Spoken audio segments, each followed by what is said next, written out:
So, you thought your Mini Cooper is like every other car in the world, right? Wrong.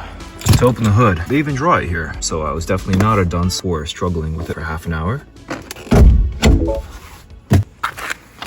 Looked for latch release and found nothing there. That's because step one is go back to the footwell.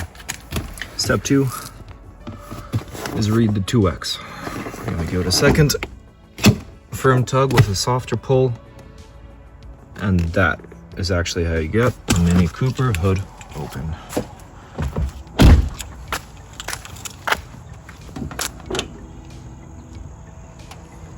Why can't you be like everybody else?